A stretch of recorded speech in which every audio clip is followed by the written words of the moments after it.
इसके बाद आते हैं दूसरी, जो कि है रेलवे की भर्ती। रेलवे की कोच फैक्ट्री में भी करियर की आप शुरुआत कर सकते हैं, जिसमें अच्छी खासी शुरुआत हो सकती है अर्निंग की भी, और साथ ही आपके सेटल होने की रेलवे जैसी फील्ड में।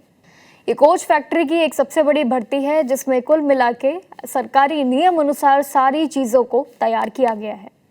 1010 पद इसमें शामिल है, जिसमें भर्तियां निकल चुकी है, लेकिन जिसके लिए आवेदन का इंतजार मत करना, क्योंकि 8 अगस्त से ऑलरेडी सारी प्रक्रिया शुरू है।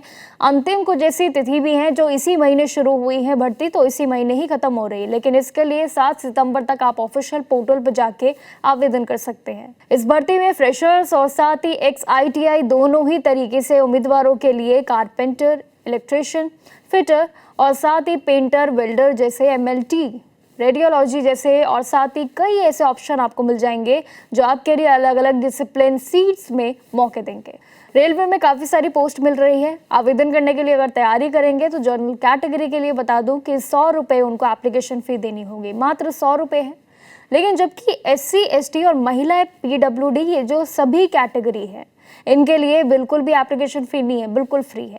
ट्रेनिंग के दौरान उम्मीदवारों को महीने का अच्छा खासा स्टाइपेंड भी मिलेगा, जिसमें 10वीं पास फ्रेशर्स भी आ सकते हैं और इनको 8,200 रुपये, 12वीं पास को कितना मिलेगा, 9,600 रुपये तक का स्टाइपेंड मिल जाएगा। XITI सर्टिफिकेट होल्डर्स को भी 9,600 रुपये तक का मिलेगा स्टाइपेंड। यहाँ पे इनके लिए स्टाइपेंड सबसे ज़्यादा है 10वीं 12वीं के अलावा। इसमें 10% जितनी भी विधि रहेंगी वो, हालांकि इसमें तमिलनाडु के जितने भी युवाएं रहेंगे उनके लिए मुख्यतः पूर्वक ये सारी चीज़ें अलग से प्लानिंग है। इस ट्रेनिंग के लिए आवेदन करने वाले जितने भी उम्मीदवार होंगे, इनके लिए आयुष की अगर मैं बात करूं तो वो भी XITI उम्मीदवारों के लिए उम्र भी कम से कम 15 से लेकर 24 साल के बीच होनी चाहिए।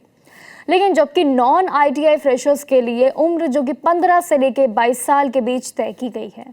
अब देखिए, नियम अगर रही बात तो नियम भी इसमें ज़रूर आएंगे। उसके लिए भी यहाँ पे अलग अलग वर्गों के हिसाब से अपर एज लिमिट में इस बार छूट दी है, जैसे कि 3 से 10 साल तक की छूट दी है।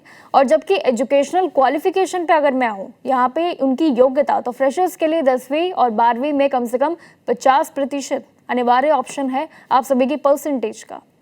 इसमें 10वीं से ज़्यादा इंजीनियरिंग डिग्री वालों के लिए आवेदन पात्र बिल्कुल नहीं होंगे, तो ये भी एक सबसे बड़ा रूल होगा। लेकिन सबसे बड़ी खास बात एक और चीज़ आपको बता दूं रेलवे की भर्ती में, कि इस पूरी भर्ती में किसी भी तरीके से लिखित परीक्षा ही नहीं है, यानी कि कहीं ना कहीं आपका एक बोझ कम होता है।